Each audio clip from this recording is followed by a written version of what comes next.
Monsieur, votre mère est en vie. Je l'ai vue à l'établissement psychiatrique, s'écria Manon, la voix brisée par l'émotion et le regard brouillé de larmes. La résonance de ces mots frappa les hautes parois de la demeure Montiel, un lieu majestueux où le temps lui-même semblait s'être arrêté. Stéphane Montiel, qui était assis près du piano à queue, sentit un froid glacial l'envahir. La liasse de papier qu'il tenait dans ses mains lui échappa et atterrit en silence sur l'épais tapis. Il pivota sur son siège, le cœur tambourinant dans sa cage thoracique, luttant pour discerner si cette déclaration était une vérité déchirante ou le fruit d'un esprit dérangé. « Que venez-vous de dire » interrogea-t-il d'une voix si basse qu'elle était à peine un souffle. Manon avala sa salive, un mélange de terreur et d'exaltation nouant sa gorge. « Je le jure sur ce que j'ai de plus sacré, monsieur. La femme sur ce portrait, c'est Madame Monique Montiel. J'ai été employé dans cette clinique, monsieur, la clinique Saint-Michel-Archange, en Provence. Je faisais sa chambre tous les matins, je lui apportais de l'eau fraîche, je changeais ses draps. Et je l'entendais, chaque soir, réciter votre nom dans ses prières. Elle disait, mon fils Stéphane, il joue si bien du piano. Un jour, il viendra me libérer. Le silence qui s'ensuivit fut d'une densité palpable, comme si la bâtisse entière retenait son souffle. Depuis le grand escalier d'honneur, on entendit le bruissement d'une robe et des pas légers. Valérie Lopez, l'épouse de Stéphane, descendait avec une lenteur calculée, vêtue d'une robe d'un blanc pur, l'air empreint d'une grâce étudiée. Son parfum de luxe, un sillage de tubéreuse et de santal, satura l'atmosphère, mais une lueur d'inquiétude trahissait la curiosité affichée dans son regard. « Que se passe-t-il donc ici » demanda-t-elle de sa voix suave, parfaitement modulée, comme si elle redoutait de perdre la maîtrise de la situation. Stéphane ne lui répondit pas. Son regard restait ancré dans celui de Manon, y cherchant la moindre faille. L'employé tordait un chiffon entre ses mains tremblantes, mais sa résolution était inébranlable. « Je ne souhaitais pas causer de tourments, monsieur, mais je ne pouvais plus garder ce secret pour moi, articula-t-elle finalement, la voix étranglée par les sanglots. Du doigt, elle pointa le portrait suspendu au-dessus du piano. La toile dépeignait une femme aux cheveux poivre et sel, le visage illuminé par un sourire paisible. Monique. Elle portait ce collier en or, celui que Stéphane se rappelait avec une clarté douloureuse lui avoir offert pour leur dernier anniversaire ensemble. Son cœur se serra violemment. Ce bijou, il était unique. Comment osez-vous affirmer une chose pareille ? Murmura-t-il, s'adressant davantage à lui-même qu'à elle. Parce que j'ai pris soin d'elle, monsieur, répliqua Manon en avançant d'un pas. Je l'ai vue de mes yeux, je l'ai entendue de mes oreilles, j'ai conversé avec elle. Elle était vivante, parfaitement lucide, accablée de chagrin, mais vivante. Ses paroles furent comme des poignards. L'espace d'un instant, Stéphane eut l'impression que le sol s'ouvrait sous ses pieds. Valérie, ayant rejoint le bas de l'escalier, s'approcha avec précaution et posa une main sur son épaule. « Mon chéri, susurra-t-elle d'un ton qu'elle voulait rassurant, je t'en prie, ne laisse pas une inconnue te troubler avec de telles histoires. Cette femme doit se tromper. Ces établissements sont pleins de personnes âgées qui perdent la tête et inventent des choses. » Manon secoua la tête, un mélange d'indignation et de respect dans son attitude. « Je ne me trompe pas, madame. Jamais je ne pourrai oublier son visage ou la tristesse dans ses yeux. Elle ne parlait pas comme une personne atteinte de démence, mais comme une mère qui espère. » Stéphane se tourna vers son épouse. « Valérie, pourquoi inventerait-elle une chose pareille ?» Elle haussa les épaules, affichant un air de lassitude. « Qui sait, Stéphane ? La fatigue, peut-être. Les gens de sa condition aiment se réfugier dans des chimères. Ne prête pas attention à elle. » Mais la voix de Manon s'éleva de nouveau, claire et ferme. « Ce n'est pas une chimère, monsieur. » Elle avait le même collier, celui-là même, sur le portrait. Et chaque fois que son fils était mentionné, son regard s'emplissait d'une lueur d'espoir. Stéphane sentit comme un coup de poing à l'estomac. Les souvenirs remontèrent en un flot chaotique. L'enterrement expéditif, le cercueil qui devait rester fermé, ce médecin que Valérie avait présenté, cette précipitation à clore le chapitre. 6 ans, chuchota-t-il pour lui-même. Valérie lui serra le bras. « Mon amour, s'il te plaît, ne te torture pas. Tu étais là. Ta mère est décédée. J'étais à tes côtés à chaque instant. » Mais il n'écoutait plus. Son regard était captivé par le portrait, par cette même étincelle dans les yeux, cette même sérénité sur les lèvres, cette même aura de vie. Je dis la vérité, monsieur, insista Manon. Je la voyais, assise près de sa fenêtre, les yeux perdus dans le ciel, murmurant votre nom. Elle disait que le jour où elle vous entendrait jouer du piano, elle comprendrait que l'amour ne l'avait pas abandonnée. Stéphane eut du mal à déglutir.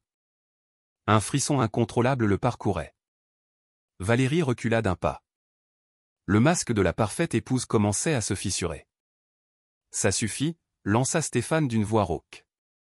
Laissez-moi seul. Toutes les deux. Manon inclina la tête, des larmes de soulagement et de tristesse se mêlant sur ses joues. Valérie, après une seconde d'hésitation et de stupeur, lui obéit. Le son de leurs pas s'estompa dans le long corridor. Stéphane était seul. Il s'approcha du tableau, le regard fixé sur les traits de sa mère. Le cadre doré captait la faible lumière des vitraux. Il effleura la toile du bout des doigts, comme pour sentir la chaleur de sa peau.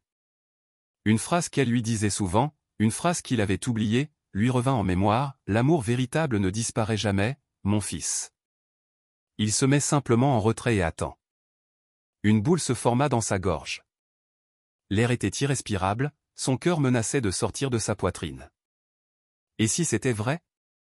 Souffla-t-il, ignorant que ce simple doute venait de tracer une nouvelle destinée pour lui. Bien des années avant ce cri qui allait faire basculer son univers, la demeure Montiel vibrait de lumière, de rire et de l'odeur réconfortante du café du matin. Monique Montiel arpentait alors les pièces, s'appuyant sur sa canne, mais le regard toujours aussi vif et la voix pleine de l'autorité de celle qui a bâti un empire. Veuve depuis plus de 10 ans, elle avait conservé cette force de caractère qui lui avait permis de créer, aux côtés de son époux, le groupe Montiel Investissement, aujourd'hui géré par son fils unique. Stéphane n'avait pas seulement hérité d'un nom, mais aussi d'un lourd fardeau. C'était un homme rigoureux, cultivé, loyal, mais une fragilité secrète le minait. Il avait un besoin insatiable d'approbation, un désir constant d'être aimé et admiré. Et Valérie Lopez, son épouse, l'avait parfaitement cerné. Valérie avait fait une entrée fracassante dans la famille. Issue d'une lignée d'entrepreneurs sur le déclin, elle s'était fondue avec une aisance déconcertante dans la haute société. Elle avait rapidement maîtrisé les codes, l'art de la conversation, le sourire qui cache les intentions. Pour le monde, elle était l'épouse idéale. Pour Monique, elle était un orage sous un ciel d'azur. Stéphane, mon amour, disait Valérie chaque matin en lui tendant sa tasse, tu devrais encourager ta mère à prendre du repos.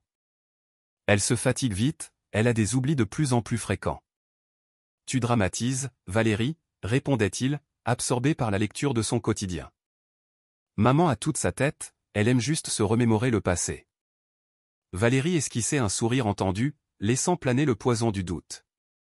Évidemment, mais hier, elle m'a demandé 2 fois la date et récemment, elle a oublié d'éteindre la cuisinière. Je n'ose imaginer si Chloé avait été là.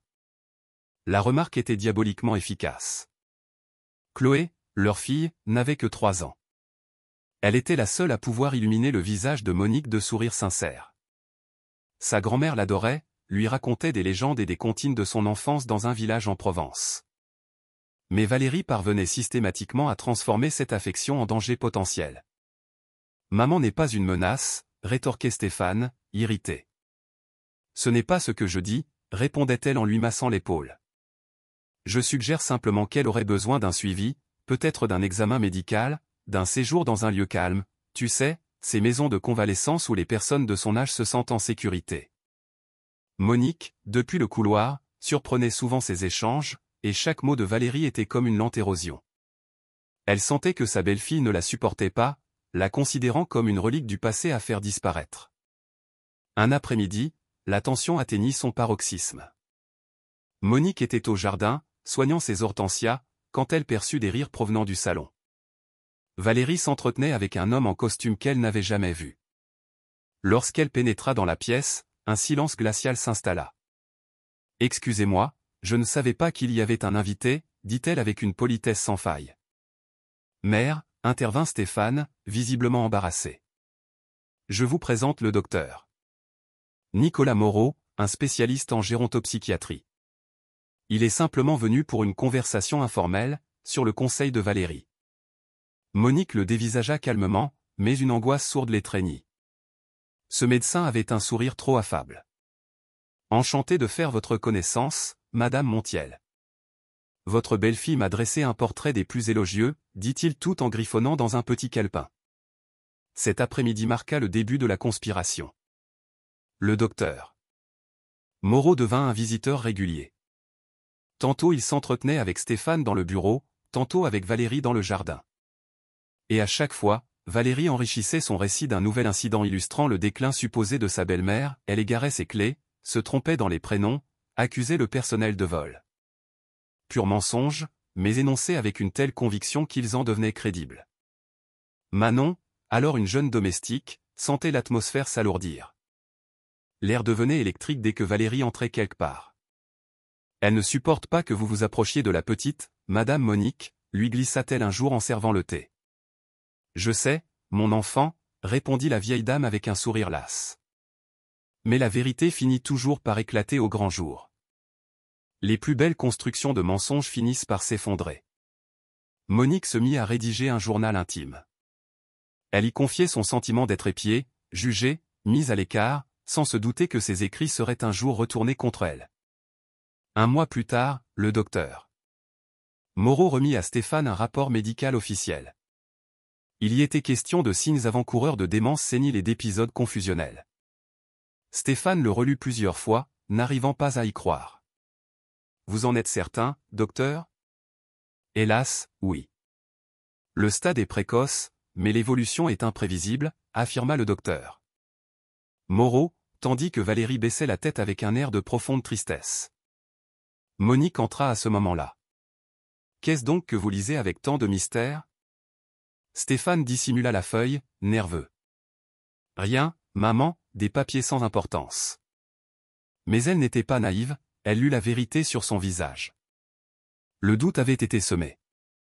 Cette nuit-là, dans le silence de la demeure, Valérie observa depuis la fenêtre de sa chambre sa belle-mère en prière devant le piano. « Que implores-tu donc, vieille sorcière ?» murmura-t-elle pour elle-même. Monique ouvrit les yeux et, comme si elle l'avait entendu, dit dans le vide, « Que le ciel t'accorde la clairvoyance, ma fille, avant que l'ambition ne cause ta perte. » Ce fut la dernière nuit de quiétude à la demeure Montiel. L'hiver s'installa, apportant avec lui une atmosphère glaciale qui n'était pas seulement due à la saison. Stéphane se dérobait aux conversations avec sa mère, et Valérie semblait savourer sa victoire. Elle avait atteint son but, planter la graine du doute. Et une fois que le doute a germé, il suffit d'un peu de peur pour qu'il s'épanouisse. Chaque matin, Stéphane lisait les rapports succincts du docteur Moreau. Le psychiatre employait un ton grave et scientifique, mais ses motivations étaient bien plus terre à accent grave-terre, l'appât du gain. « Je ne veux pas vous inquiéter outre mesure, » répétait-il à chaque entrevue, mais les symptômes sont indéniables. Madame Montiel commence à perdre ses repères temporels. Stéphane acquiesçait, le cœur lourd. Valérie, à ses côtés, jouait la comédie de la surprise et de l'angoisse, tout en jubilant intérieurement. Un après-midi, suite à une légère erreur de dosage dans les médicaments de Chloé, Valérie saisit l'occasion de porter le coup de grâce. « Stéphane, je t'en supplie, cette situation ne peut plus durer, » dit-elle, la voix brisée par de faux sanglots. « Ta mère a besoin d'une prise en charge spécialisée. C'est cruel pour elle, et pour nous. » Stéphane, à bout de force et mentalement épuisé, capitula. « Très bien. Si le médecin estime que c'est nécessaire, je l'emmènerai quelques jours pour une évaluation complète. » Valérie retint un sourire de triomphe. Ces « quelques jours » étaient tout ce dont elle avait besoin pour que l'évaluation se mût en internement définitif. Lorsque Monique fut informée de la décision, elle l'accueillit avec une dignité impressionnante, malgré le tremblement de ses mains. « Une clinique ? Dans quel but ? » « Uniquement pour que tu te reposes, maman, » répondit Stéphane, évitant son regard. « Tu es très surmenée ces derniers temps. » Elle laissa échapper un soupir d'une infinie tristesse. « Surmenée, ou dérangeante pour ton épouse ?»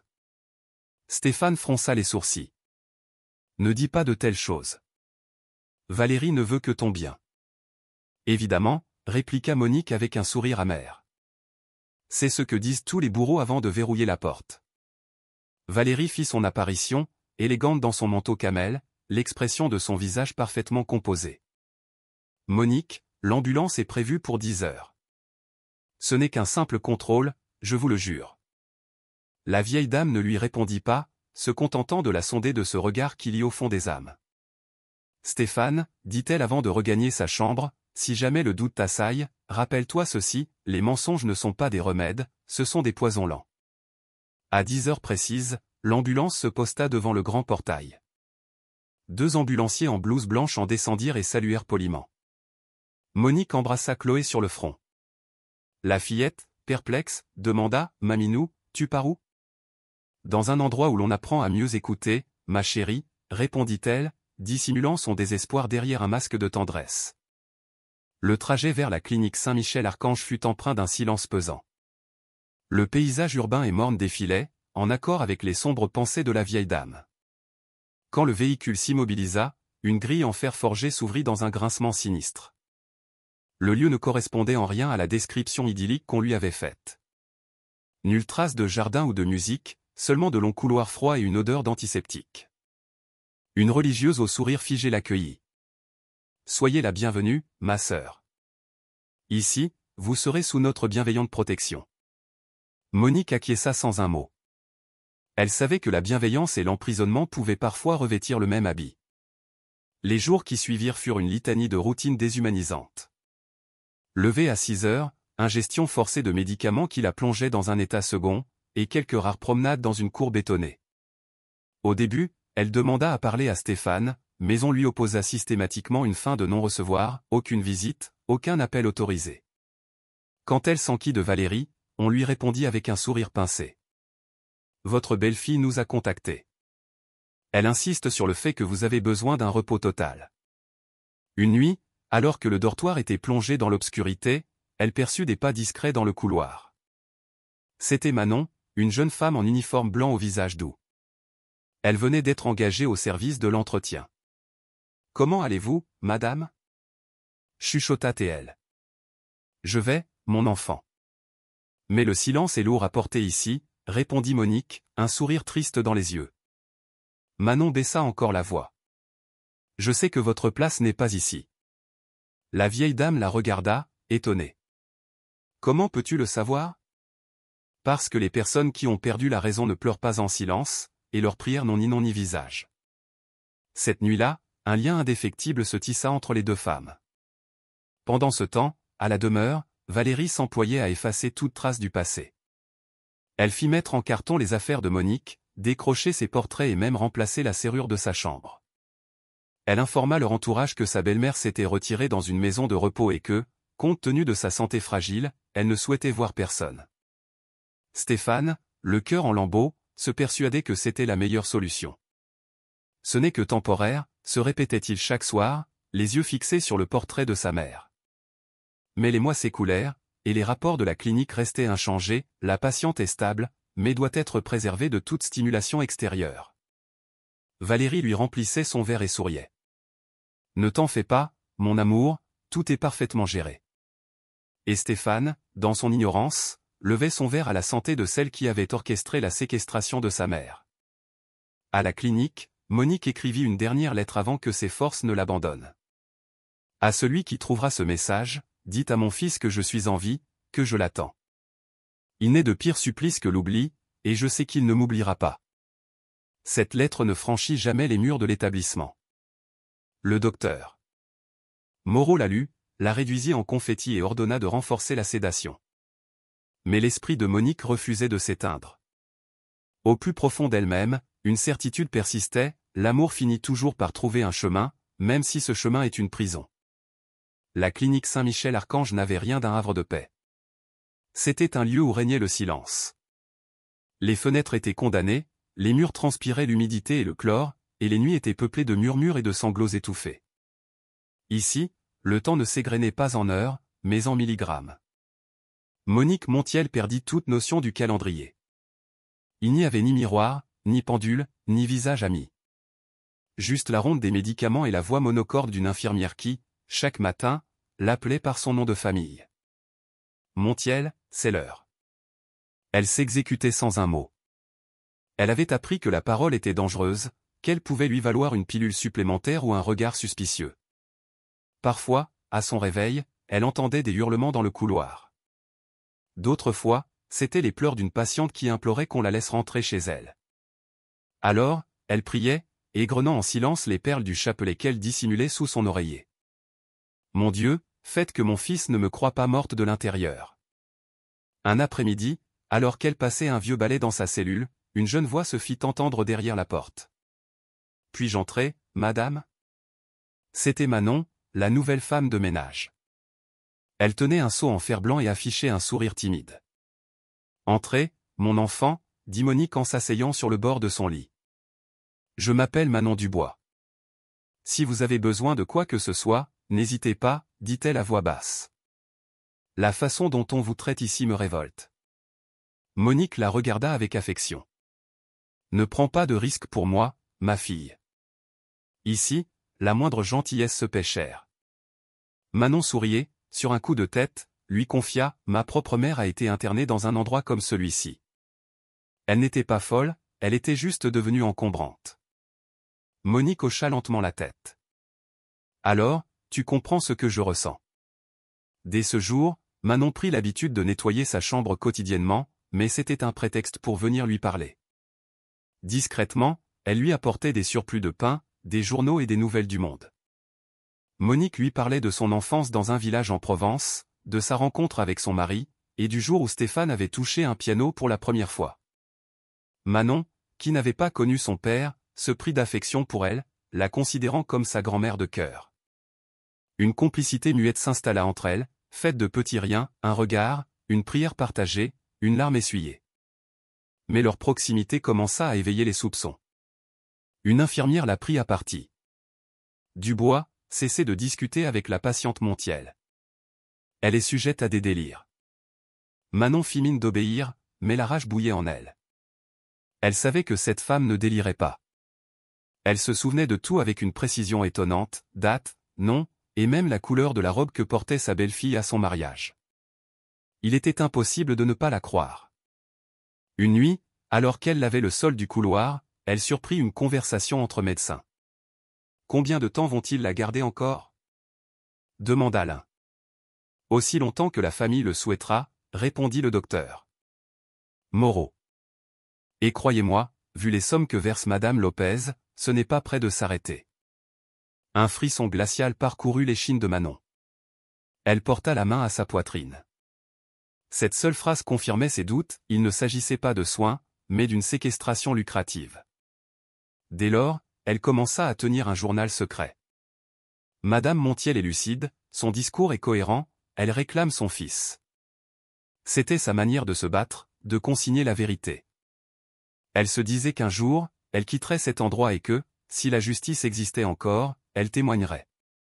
Un après-midi, alors qu'elle refaisait le lit, Monique lui saisit la main. « Mon enfant, si un jour tu es renvoyé ou que tu décides de partir, fais-moi une promesse. Tout ce que vous voudrez, madame. Retrouve mon fils. Dis-lui que je ne suis pas morte. » Manon ravala ses larmes. « Je vous le promets. » Les mois devinrent des années. La santé de Monique se dégradait. Non pas à cause d'une maladie mentale, mais à cause du chagrin. Sa démarche était devenue lente, sa voix n'était plus qu'un murmure. Manon veillait sur elle comme sur sa propre mère, la coiffant, lui racontant des anecdotes sur le personnel pour la faire sourire. Mais un jour, tout bascula. Le docteur Moreau entra dans la chambre, flanqué de 2 infirmiers. « La patiente Montiel est transférée » annonça-t-il sèchement. « Où » demanda Manon. « Dans une unité spéciale. » « Cela ne vous regarde pas. » Ce fut la dernière fois qu'elle la vit. Le lendemain, la chambre était vide, le lit impeccablement fait, et le chapelet reposait sur l'oreiller. Manon tenta d'obtenir des explications, mais se heurta à un mur de silence. Une infirmière finit par lui glisser « On raconte qu'elle est décédée dans la nuit. » Elle refusa d'y croire. Son instinct lui hurlait que c'était faux. Monique ne pouvait pas être morte. Bien qu'elle fût licenciée peu de temps après, elle se jura de tenir un jour sa promesse. À l'extérieur, la vie suivait son cours. Valérie portait le deuil avec une affliction de façade. Stéphane signait des documents sans les lire, et dans un cercueil vide, on enterrait le plus abominable des mensonges. Pendant ce temps, quelque part dans les limbes de la clinique, une femme continuait de prier pour son fils. Sa voix, à peine audible, murmurait entre deux sanglots, « L'amour ne meurt pas, on l'emprisonne simplement là où personne ne peut l'entendre. » L'aube qui apporta la nouvelle de la mort de Monique Montiel fut si blafarde que même les oiseaux restèrent silencieux. À cette heure, le téléphone retentit dans la demeure. Stéphane, encore ensommeillé, décrocha, loin d'imaginer que cet appel allait signer le commencement de la fin. « Monsieur Montiel » annonça une voix neutre et professionnelle, « ici l'administration de la clinique Saint-Michel-Archange. Nous avons le regret de vous informer du décès de votre mère, survenu cette nuit des suites d'une crise cardiaque. » Le silence de Stéphane fut si total que le balancier de l'horloge du couloir sembla s'immobiliser. « Ma mère » articula-t-il péniblement. « Vous en êtes certaine ? » »« Absolument, monsieur. Elle s'est éteinte dans son sommeil. » « Sans souffrance. » Valérie, qui épiait depuis l'embrasure de la porte, accourut, le visage déformé par une fausse stupeur. « Que se passe-t-il, mon chéri ?» Stéphane raccrocha, les mains parcourues de tremblements. « C'est maman, dit-il, la gorge nouée. Elle est morte cette nuit. » Valérie porta une main à sa bouche et, l'espace d'une fraction de seconde, une ombre de sourire effleura ses lèvres. « Oh mon Dieu, ce n'est pas possible, murmura-t-elle. Mais ses yeux brillaient d'un soulagement non dissimulé, le soulagement de ceux qui pensent avoir remporté la partie. Les obsèques furent organisées avec une célérité suspecte. Le docteur Moreau fournit les certificats nécessaires, la clinique livra un cercueil scellé, et Valérie orchestra chaque détail. « Il n'est pas recommandé d'ouvrir le cercueil », glissa-t-elle à son mari d'une voix compatissante. L'établissement l'a déconseillé pour des raisons d'hygiène. Stéphane, anéanti par le chagrin, accepta sans se douter que la véritable contamination se trouvait au sein de son propre foyer. Le cercueil arriva, noyé sous les fleurs blanches, ceint d'un ruban doré portant l'inscription « Repose en paix, Monique Montiel ». Nul ne s'aperçut que son poids était celui d'un mensonge, et non celui d'un corps. Durant la cérémonie, Stéphane resta prostré et muet. La musique du piano, qu'il avait lui-même souhaité pour la veillée funèbre, lui déchirait le cœur. Chaque accord lui rappelait les mains de sa mère sur ce même clavier, jouant cette mélodie qu'elle lui avait enseignée dans son enfance. « Si tu joues sans âme, ce n'est que du bruit », lui avait-elle dit un jour. Valérie, dans une robe noire d'une sobriété parfaite, ne le quitta pas d'une semelle, versant des larmes calibrées pour l'assistance. Personne ne suspecta la supercherie. Personne, sauf une.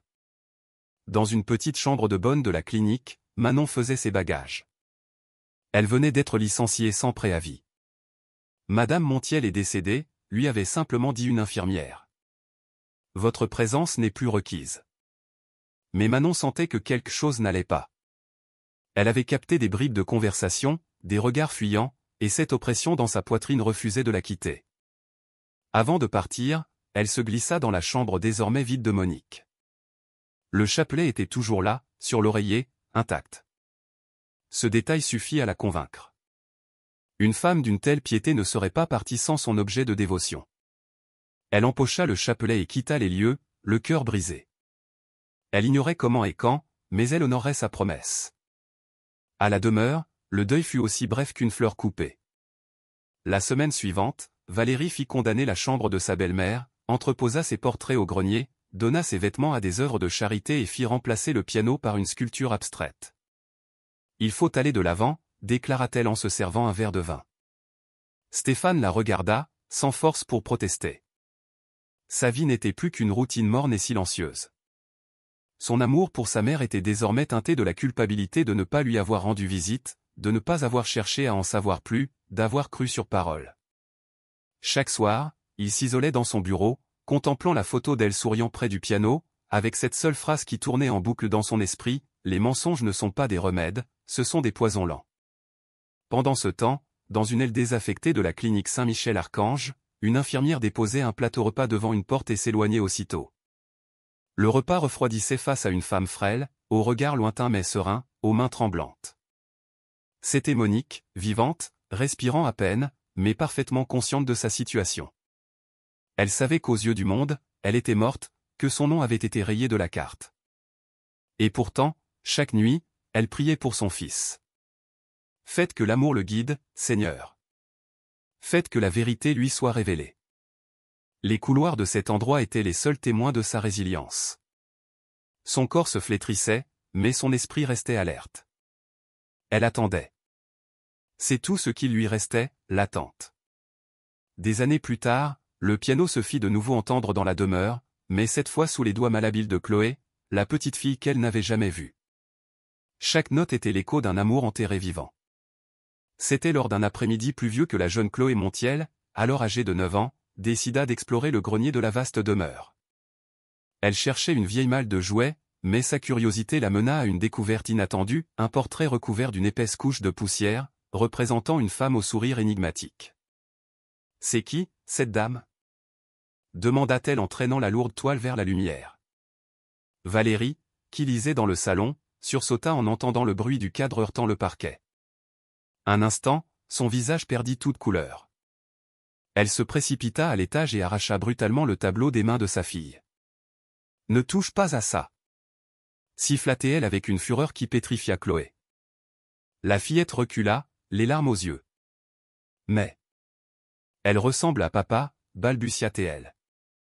Valérie prit une grande inspiration, s'efforçant de composer un sourire. C'était une cousine éloignée. Cela n'a aucune importance. Va, descends, le dîner est presque prêt.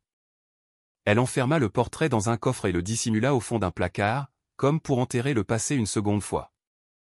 Mais les secrets ont cette fâcheuse tendance à refaire surface. Cette même semaine, Stéphane engagea une nouvelle gouvernante. C'était une femme d'une quarantaine d'années, au regard calme et aux gestes assurés. Elle se nommait Manon Dubois. Recommandée par une vieille connaissance de la famille, elle semblait être une employée modèle, mais elle portait en elle un secret incandescent. Dès qu'elle franchit le portail de la demeure, un étrange sentiment de familiarité l'envahit. L'odeur des roses du jardin, les tableaux anciens, l'acoustique des pas sur le marbre. C'était la maison que son ancienne patiente, Monique, décrivait dans ses rêves de liberté. Les premières semaines, Manon resta sur la réserve. Elle observait, nettoyait, cuisinait, en silence. Mais un après-midi, alors qu'elle dépoussiérait le bureau de Stéphane, son regard fut attiré par un coffre oublié dans un coin. Le nom, Montiel, y était gravé. Poussée par une intuition, elle l'ouvrit. À l'intérieur reposait le portrait, le visage même qu'elle avait contemplé chaque jour à la clinique Saint-Michel-Archange. Le visage de cette femme à qui elle avait promis de retrouver son fils. Le cœur de Manon s'emballa. Elle resta figée, le tableau entre ses mains tremblantes, tandis que des larmes incontrôlables coulaient sur ses joues. « Grand Dieu » murmura-t-elle, « c'est bien elle. » À cet instant précis, Stéphane entra dans la pièce. « Que faites-vous avec ce tableau » demanda-t-il, surpris. Manon, prise de court, ne sut que répondre. Elle le dévisagea et crut voir dans ses yeux la même lueur que celle qui animait le regard de Monique. « Pardonnez-moi, monsieur » bafouilla-t-elle. Je faisais juste le ménage.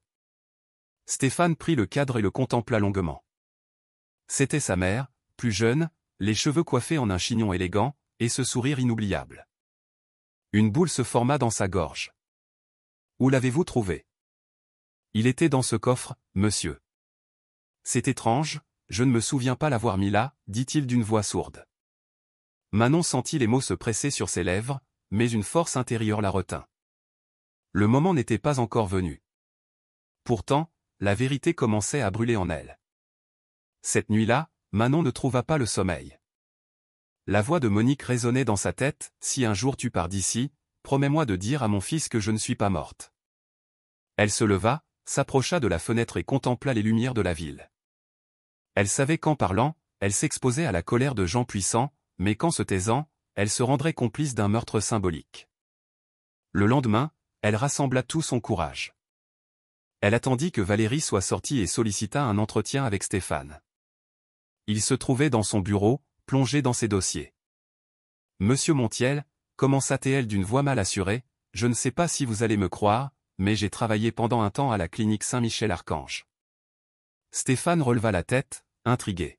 « Ah oui ? Et quel est le rapport avec moi ?» Manon prit une profonde inspiration. Je m'occupais d'une patiente, une femme nommée Monique Montiel. Un silence de mort s'abattit sur la pièce. Le visage de Stéphane devint cireux. C'est le nom de ma mère, murmura-t-il, comme si les mots lui coûtaient un effort surhumain. Manon hocha la tête, luttant contre les larmes. Monsieur, votre mère était vivante lorsque j'ai quitté cette clinique. Elle n'est pas morte. Je l'ai vue, j'ai pris soin d'elle, je l'ai entendu prier pour vous. Il se redressa d'un coup, comme s'il venait de recevoir un choc électrique. Que dites-vous? C'est impossible. C'est la vérité, monsieur, affirma-t-elle en sortant de la poche de son tablier un chapelet usé par le temps. C'est elle qui me l'a confié. Elle m'a fait promettre de vous le remettre si je parvenais à la retrouver. Stéphane saisit l'objet, ses mains tremblantes. Il le reconnut immédiatement. C'était celui de sa mère, celui qu'elle lui avait offert pour sa première communion, le jour où il lui avait juré de toujours veiller sur elle. Manon le regarda droit dans les yeux. Votre mère n'est pas morte, monsieur Stéphane. Elle a été enfermée. Et je pense savoir par qui. Le silence qui suivit était assourdissant. Seul le tic-tac de l'horloge murale semblait compter les secondes. Dehors, la pluie avait repris, et chaque goutte qui s'écrasait contre les vitres semblait marteler la même vérité, elle finit toujours par se frayer un chemin. Stéphane resta planté au milieu de son bureau, le chapelet de sa mère serré dans sa main. Manon était toujours là, le regardant avec une immense compassion, consciente que la vérité qu'elle venait de révéler le dévastait. « En êtes-vous absolument sûr ?» demanda-t-il, la voix étranglée par l'émotion. « Aussi sûr que je suis en vie, monsieur, » répondit-elle avec une fermeté nouvelle. « Je l'ai vu. Je lui ai parlé. » Madame Monique Montiel n'était pas malade. Elle était lucide, accablée de chagrin, mais bien vivante. Le silence se prolongea, devenant presque insoutenable. Stéphane se laissa tomber sur une chaise, comme si ses jambes ne le portaient plus. Il était secoué de tremblements. Mais la clinique m'a fourni un certificat de décès. Je sais, dit Manon. Il a été signé par le docteur Moreau, mais il ne l'a jamais examiné. Pas une seule fois. Stéphane crispa les poings. Chaque mot était une nouvelle blessure, ravivant des années de remords. Il revit la scène des funérailles, le cercueil clos, son poids anormalement léger. Il revit les larmes de crocodile de Valérie, sa hâte d'en finir. Tout prenait un sens monstrueux. « Où est ma mère ?» demanda-t-il, le ton presque suppliant. Manon baissa les yeux. « Je l'ignore, monsieur. Lorsqu'on m'a congédié, on m'a dit qu'elle avait été transférée, mais personne n'a voulu me dire où. » Stéphane se releva d'un bond. « Je ne peux pas rester sans rien faire, » dit-il, vibrant d'une colère froide. « Je vais la retrouver. Et si je découvre que quelqu'un lui a fait du tort ?» Manon l'interrompit avec douceur. « Ne laissez pas la colère vous guider, monsieur. Votre mère disait toujours que la vérité n'a pas besoin de crier pour se faire entendre. Cette nuit-là, personne ne dormit à la demeure. » Stéphane passa des heures à éplucher de vieux documents, des relevés téléphoniques, des archives de messagerie. Il mit la main sur les preuves des virements que Valérie effectuait à la clinique, tous portant sa signature. Et sur l'un d'eux, le nom du docteur Moreau apparaissait comme bénéficiaire d'une prime exceptionnelle. La rage menaçait de le submerger. À chaque découverte, la mélodie du piano résonnait plus fort dans son esprit, comme un appel au secours de sa mère. Quand Valérie rentra, elle trouva Stéphane dans le bureau, les yeux cernés, le regard dur. « Tu es encore debout ?» demanda-t-elle en posant nonchalamment son sac à main.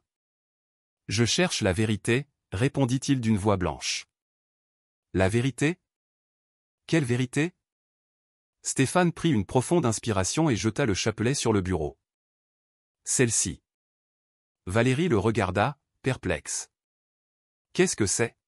« Le chapelet de ma mère. » Il la fixa avec une intensité qui la fit frémir. « Une ancienne employée de la clinique est venue aujourd'hui. Elle prétend que ma mère n'est jamais morte, que tu as payé pour la faire interner et la faire passer pour folle. » Le visage de Valérie se décomposa. Pendant un instant, l'air devint irrespirable. Elle tenta un rire forcé, mais le son qui sortit de sa gorge fut un couinement. « De quoi parles-tu, Stéphane ? Comment peux-tu croire une chose pareille de moi ?» Il abattit son poing sur le bureau. J'y crois parce que c'est toi, tout simplement. Depuis notre mariage, tu n'as eu de cesse de l'effacer de ma vie. Tu ne supportais pas l'amour que je lui portais. Valérie s'approcha, les yeux brillants de larmes. Elle me haïssait. Cria-t-elle. Elle ne m'a jamais accepté. Elle disait que je n'étais pas à la hauteur de son fils. Tu ne peux pas savoir ce que c'est de vivre sous le regard méprisant de quelqu'un, Stéphane. Il serra la mâchoire. Cela ne te donnait pas le droit de lui voler sa vie. Valérie baissa le ton, murmurant comme pour elle-même. Je voulais seulement la paix. Qu'elle arrête de s'immiscer dans notre vie. Le docteur m'avait dit que c'était une solution temporaire, et puis... Les choses m'ont échappé. Des larmes se mirent à couler sur ses joues, mais il était trop tard. Le poison avait fait son œuvre. Stéphane la regarda avec un mélange d'horreur et de dégoût. On ne bâtit pas la paix sur des mensonges, Valérie. On la bâtit sur l'amour, et tu as détruit tout l'amour qui restait dans cette maison. Cette même nuit, Stéphane quitta la demeure sans un mot. Manon l'attendait. Elle avait un contact, une ancienne collègue infirmière, Léa Torres. Elle était la seule à pouvoir savoir où se trouvait Monique. Quand ils arrivèrent au modeste appartement de Léa, la jeune femme les accueillit, visiblement angoissée. « J'ai cru que vous ne viendriez jamais, dit-elle. Je garde ça depuis des années. » D'une vieille boîte à biscuits en fer, elle extirpa une enveloppe jaunie à l'entête de la clinique Saint-Michel-Archange. À l'intérieur se trouvaient quelques feuillets d'un dossier médical et une note de service récente. Dessus, une seule phrase qui changea tout, patiente transférée à la résidence Sainte-Lucie. Référence nommée Bio 217. Stéphane serra le papier contre sa poitrine. Sainte-Lucie, répéta-t-il, où cela se trouve-t-il? En Normandie, répondit Léa. Mais faites attention, monsieur Montiel. Certaines personnes n'ont aucun intérêt à ce que cette vérité soit révélée. Dehors, la pluie redoublait de violence. Manon le regarda avec détermination. Êtes-vous prêt à faire face à ce que vous allez trouver? Stéphane acquiesça. La seule chose que je crains, c'est d'arriver trop tard. Ils montèrent en voiture. Les phares balayèrent le brouillard, les guidant vers le lieu où un amour avait été emmuré vivant. Et tandis que le bruit du moteur s'estompait, une voix intérieure lui souffla, « Ne cherche pas la vengeance. Cherche la rédemption. » C'était la voix de sa mère. Et pour la première fois depuis une éternité, Stéphane se permit de croire qu'il pouvait encore l'entendre. Le jour se levait sur la Normandie, pâle et brumeux. La voiture cahotait sur un chemin de terre bordé d'eucalyptus, menant à un bâtiment austère et isolé. Une pancarte délavée indiquait « Résidence Sainte-Lucie, unité de soins longue durée ». Stéphane descendit de voiture, le cœur au bord des lèvres. Manon était à ses côtés, serrant le dossier que Léa leur avait confié. La façade de l'établissement était lugubre, silencieuse, avec ses murs grisâtres et ses fenêtres au store baissées. Pas une fleur, pas un rire, aucune trace de vie. Une infirmière sortit sur le perron. « Je peux vous aider ? » « Je viens voir une résidente, » dit Stéphane en présentant les documents. « Monique Montiel. » L'infirmière plissa les yeux. « Les registres sont confidentiels. Seules les visites approuvées sont autorisées. » Stéphane lui glissa une liasse de billets dans la main. « Considérez que je le suis. » L'infirmière hésita, mais l'appât du gain l'emporta sur la prudence. Elle consulta un registre et grommela, « Chambre 217, deuxième étage, au bout du couloir. » « Merci, » dit Stéphane en s'engouffrant à l'intérieur. Le couloir empestait le désinfectant et la résignation. Les portes étaient numérotées à la peinture écaillée, et l'air était vicié, comme si le temps lui-même y pourrissait. Chacun de ses pas résonnait comme un coup de marteau sur l'enclume de sa culpabilité. Manon le suivait, priant en silence.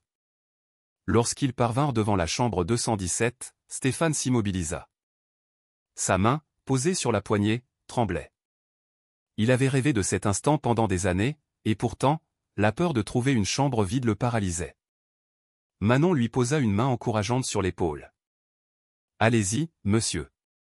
Elle vous attend. » Même si elle l'ignore. La porte s'ouvrit dans un grincement.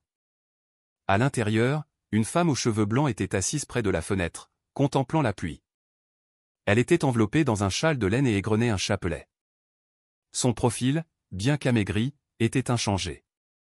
Maman, souffla Stéphane, la voix à peine audible. Elle se tourna lentement. Ses yeux, voilés par la fatigue, clignèrent, incrédules. Le chapelet lui échappa des mains. Stéphane, articula-t-elle, sa voix tremblante. Un flot d'émotions contradictoires, la surprise, la joie, la tendresse, se lisaient sur son visage. Il s'approcha, un pas après l'autre, et s'effondra à genoux devant elle. « Pardonne-moi, sanglota-t-il. Pardonne-moi d'avoir cru à leurs mensonges, de ne pas t'avoir cherché, de ne pas t'avoir protégé. » Monique lui caressa le visage de ses mains frêles. « Non, mon fils, il n'y a rien à pardonner. Le pardon est pour ceux qui oublient, et mon cœur ne t'a jamais oublié. » Ils s'étreignirent longuement, leurs larmes se mêlant en un torrent silencieux. Le temps sembla suspendu. Les murs de la chambre même paraissaient respirer au rythme de leur retrouvailles. Manon, depuis le seuil, observait la scène, les larmes coulant sur ses joues. Elle avait espéré ce moment pendant si longtemps. Y assister était comme contempler un miracle. Stéphane passa le reste de la journée avec sa mère. Il lui raconta tout, le mensonge, le faux certificat de décès, la trahison de Valérie. Elle l'écouta sans manifester de colère, seulement une profonde tristesse. « Mon fils, dit-elle finalement, ne laisse pas la haine empoisonner ce qu'il te reste de bon. La justice suivra son cours, mais ne sacrifie pas ton âme pour elle. » Le soir même, Stéphane exigea sa sortie. La direction de l'établissement tenta de s'y opposer, mais la mention du nom de l'inspecteur Pierre Martin et la présentation des preuves suffirent à lever toutes les objections. Il avait engagé l'inspecteur la semaine précédente, et ce dernier avait déjà rassemblé un dossier accablant. Lorsqu'ils quittèrent le bâtiment, le vent était vif, mais le ciel commençait à se dégager. Monique prit une grande inspiration, les yeux fermés. « J'avais oublié le parfum de l'air frais, dit-elle en souriant.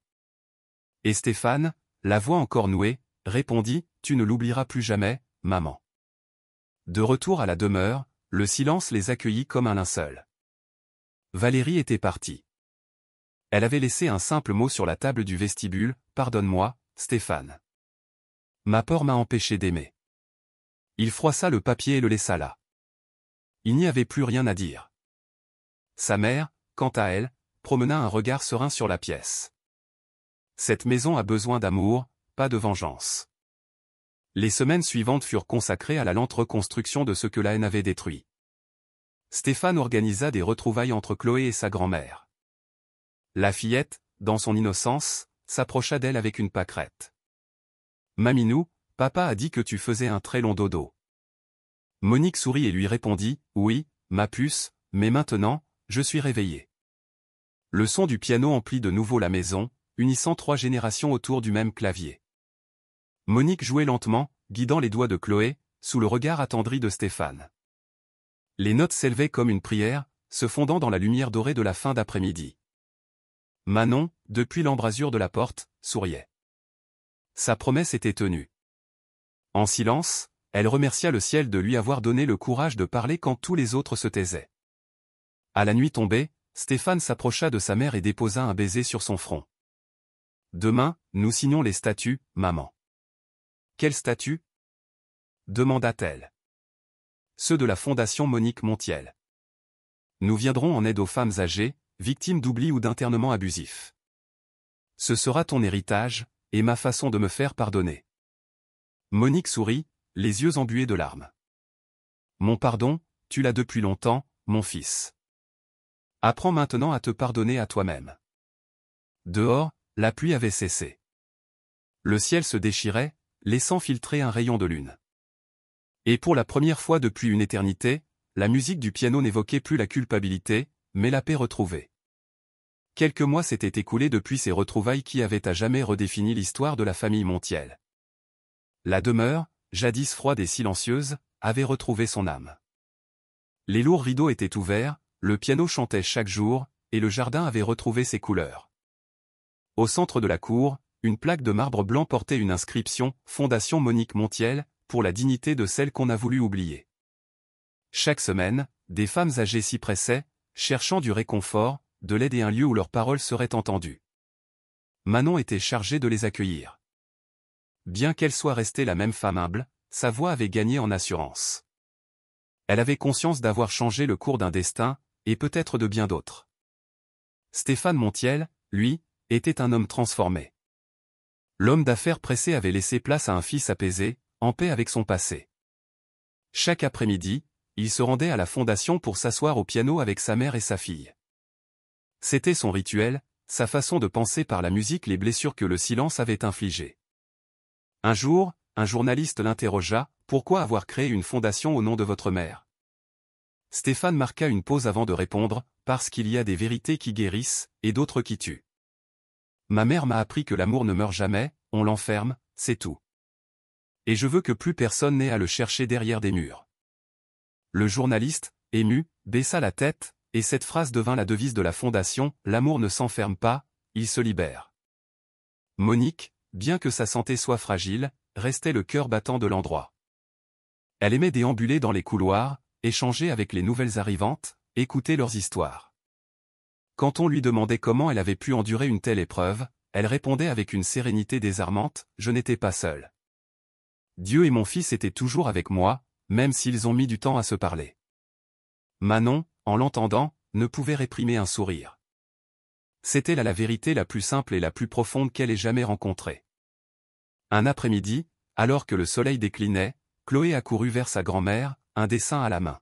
« Maminou, regarde, c'est pour toi. » C'était un portrait de trois, la fillette, son père et Monique, attablés au piano. Elle l'examina avec tendresse. « Et pourquoi m'as-tu dessiné des ailes, ma chérie ?» demanda-t-elle, amusée. « Parce que papa dit que tu es notre ange gardien. » Monique rit doucement et la serra contre elle. « Alors, promets-moi une chose, Chloé. »« Quoi, Maminou ? » ?»« Quand tu seras grande, ne laisse jamais personne t'imposer le silence. Même si le monde entier te dit que tu as tort. Écoute toujours ton cœur, c'est le seul qui ne ment jamais. » Chloé hocha la tête avec un sérieux d'adulte, comme si elle saisissait toute la portée de ses mots. Cette nuit-là, tandis que la mélodie du piano flottait dans l'air, Stéphane contemplait le ciel depuis la terrasse. Une pluie fine et douce se mit à tomber, et pour la première fois, il ne l'aperçut pas comme un châtiment, mais comme une purification. C'était comme si le ciel lui-même lavait les dernières traces du mensonge qui avait assombri sa vie. Il ferma les yeux et écouta. Il entendit le rire de sa fille, la voix de sa mère, le souffle apaisé de cette maison. L'harmonie, si longtemps brisée, était enfin restaurée. Monique, regardant elle aussi le ciel, murmura une dernière prière. « Merci, mon Dieu, de m'avoir accordé assez de temps pour voir que l'amour, lui, a de la mémoire. » À cet instant, un rayon de lune perça les nuages et vint illuminer son visage. Ce n'était pas un miracle, mais quelque chose de bien plus simple, le reflet de l'aube sur un cœur qui, après tant de tourments, trouvait enfin la paix. Si jamais la vie vous fait douter de la vérité, souvenez-vous de ceci, les mensonges peuvent enterrer une personne vivante, mais l'amour finit toujours par la ramener à la lumière.